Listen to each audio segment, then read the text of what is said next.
Hai teman-teman, Assalamualaikum warahmatullahi wabarakatuh. Ketemu lagi sama aku Sally.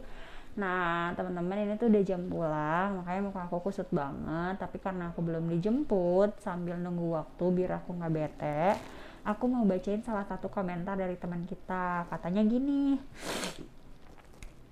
selama 3 minggu sejak ada kista dan miom dalam tubuhku, aku makan selalu dijaga. Mulai dari nggak makan daging, makanan yang mengandung terigu atau tepung, hindari kacang-kacangan, pedas, dan minuman manis.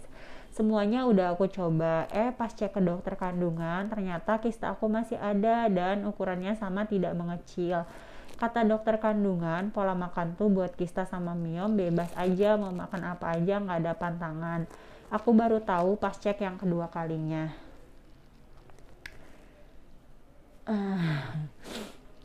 Maaf ya, aku pilek karena dingin mulu, ruangannya dingin banget padahal udah aku matiin AC-nya. Jadi memang ada beberapa dokter yang bilang makannya silahkan apa aja, terus ada juga yang nggak boleh makan manis atau segala macamnya. Nah itu balik lagi ke pilihan teman-teman. Cuman aku mau share sedikit, mungkin barangkali ada yang baru nonton video aku. Jadi aku itu pejuang endometriosis dan adenomiosis sudah 9 tahun. Dan aku sudah melewati 2 kali operasi, juga melakukan beberapa tindakan-tindakan lainnya untuk si endo dan adenonya. Selama 9 tahun ini rasa-rasanya tuh aku udah banyak banget perjuangan yang aku lewati, mau secara herbal ataupun medis atau segala macam, up and down, jatuh bangun, banyak rasa sedih, dan ya mungkin kurang lebih sama seperti yang teman-teman kebanyakan rasain. Tapi kalau aku sendiri merasa tubuh aku merespon dengan baik 2 tahun belakangan ini sejak aku merubah pola hidup aku. Di sini aku sama sekali tidak mengklaim aku itu sembuh dan segala macam, walaupun memang sampai dengan saat ini endometriosis aku itu udah nggak ada. Tapi kalau adenomiosis aku itu masih ada, teman-teman. Yang aku bagikan di sini adalah apa yang aku lewati. Mudah-mudahan sisi positifnya bisa diambil sama teman-teman, yaitu bebas dari segala keluhan endometriosis dan adenomiosis. Mungkin untuk teman-teman yang udah sering nonton aku udah tahu banget, dulu tuh aku nyerinya luar biasa sampai tidak bisa aktivitas. Tapi alhamdulillah secara bertahap dalam 2 tahun ini mulai ada perbaikan, sampai dengan di titik sekarang aku udah nggak merasakan keluhan apapun gitu. Dan aku sih ngerasanya itu karena perubahan pola hidup aku. Bukan cuman perubahan pola makan ya teman-teman, tapi pola hidup, dimulai dari rohani sampai ke jasmaninya. Kenapa rohani? Karena mungkin hati dan pikiran kita yang harus dibenahi terlebih dahulu, baru setelah itu kita benahi jasmaninya. Dan kita harus mengetahui dulu jenis penyakit yang ada di dalam tubuh kita. Untuk kista itu ada juga yang bisa sembuh dengan sendirinya, namanya setahu aku tuh kista fungsional. Nah, si kista fungsional ini bisa hilang dalam 2-3 kali siklus menstruasi, atau paling lama biasanya dalam waktu 6 bulan. Kalau katanya kakak yang tadi komen udah 3 minggu melakukan perubahan pola hidup dan hasilnya nihil, kalau aku rasa nih ya, kalau aku boleh berpendapat, jerawat di jidat aja dalam 3 minggu itu belum tentu hilang sepenuhnya. Apalagi kista ataupun miom ataupun sesuatu yang memang sudah hinggap di tubuh kita selama bertahun-tahun. Kayaknya kalau cuma 3 minggu sih nggak akan ada cerita sampai melakukan operasi berulang kali ya teman-teman. Karena aku pun operasi yang pertama numbuh lagi, operasi yang kedua tumbuh lagi gitu, dan keluhannya itu benar-benar luar biasa. Dan dari profesor yang aku sering tonton pun ya memang itu satu penyakit yang nggak bisa sembuh gitu. Kalaupun bisa dilakukan upaya, itu adalah untuk mengurangi efek samping negatif yang ditimbulkan dari penyakit tersebut. Contohnya gangguan ketidaknyamanan, gangguan kesuburan. Kalau misalnya dijanjikan akan hilang 100% sih aku juga belum pernah dengar ya gitu kan. Sekalipun misalnya kayak aku udah 2 kali operasi, bahkan aku disuruh operasi yang ketiga, sekalian untuk membekukan telur, tapi karena aku belum siap mental, jadi aku selalu menunda-nunda dalam beberapa tahun belakangan ini.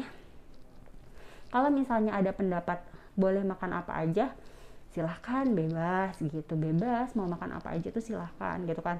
Tapi balik lagi di sini aku tuh cuman share, mudah-mudahan apa yang aku alami sisi baiknya teman-teman bisa ambil, karena yaitu dia, aku pernah ada di fase ngerasain rasanya tidak nyaman, sangat tidak nyaman karena endometriosis dan adenomyosis gitu. Jadi kan ketidaknyamanan itu dia jadi mengganggu kehidupan sehari-hari ya. Kayak aku kan setiap hari bekerja nih, kalau udah terserang nyeri itu biasanya aku nggak mau komunikasi sama orang karena ya emang nggak nyaman gitu, rasanya itu nggak nyaman. Terus nyeri saat berhubungan seksual, nyeri pinggang, nyeri kaki. Kalau aku tuh sampai kakinya tuh kayak susah jalan dulu. Di video-video lama udah pernah aku share, dan alhamdulillah, aku ulang-ulang, alhamdulillah sampai dengan hari ini 2 tahun terakhir, walaupun secara bertahap pelan-pelan, segala macam keluhan aku itu udah nggak aku rasain. Dan selain hilangnya segala macam keluhan aku itu, aku mendapatkan keajaiban-keajaiban lain. Mungkin teman-teman boleh tonton videonya yang ke belakang gitu. Itu yang sebenarnya pengen aku share ke teman-teman. Tapi kalau misalnya ada yang memilih mudah aja untuk meninggalkan pola hidup sehat, ya silakan aja. Terus juga aku di sini merubah pola hidup aku itu bukan cuma makanan, memang harus dari rohani dan jasmani gitu, dari mulai asupan nutrisi untuk otak, hati, dan pikiran, terus baru ke raganya kita teman-teman gitu. Aku sendiri juga nggak pernah menekankan ini makanan untuk orang endo, ini untuk orang normal, enggak. Kalau aku menganut sistem, kalau untuk makanan ya, kalau untuk makanan aku memakan apa aja yang penting itu dikategorikan makanan sehat untuk orang pada umumnya gitu. Untuk orang pada umumnya itu dalam arti tidak mengandung banyak gula, tidak mengandung banyak tepung, tidak juga makanan cepat saji kayak gitu-gitu. Kalau ditanya lagi, apakah aku udah benar-benar bebas dari semua itu? Enggak gitu. Aku sampai dengan detik ini masih mencoba belajar dan belajar, teman-teman. Pokoknya kita semua itu punya pilihan terbaiknya menurut pribadinya sendiri, karena kita yang tahu akan tubuh kita. Dan kalau untuk makanan ini, selain makanan yang tadi aku sebutin seperti orang pada umumnya, tapi karena aku punya hiperestrogen, jadi aku mengurangi makanan-makanan yang memang mengandung estrogen berlebih. Tapi itu pun bukan yang bener-bener tidak gitu. Aku masih belajar sampai dengan saat ini, teman-teman. Dan alhamdulillah aku memetik hasil dari apa yang aku lakukan gitu. Semuanya balik lagi ke pilihan teman-teman. Satu lagi, kalau misalnya teman-teman sedang berjuang untuk memiliki keturunan, seseorang yang sedang program hamil memang juga disarankan untuk memakan makanan yang baik.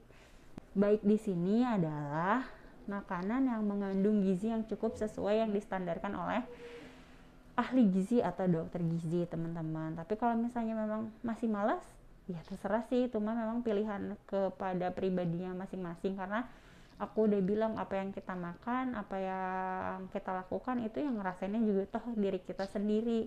Kayak gitu sih kalau aku. Dan mudah-mudahan teman-teman semuanya terhindar dari segala macam gangguan penyakit reproduksi. Gitu aja sih kali ya, mudah-mudahan bisa ambil positifnya dan buang buruknya. Segitu dulu, wassalamualaikum warahmatullahi wabarakatuh.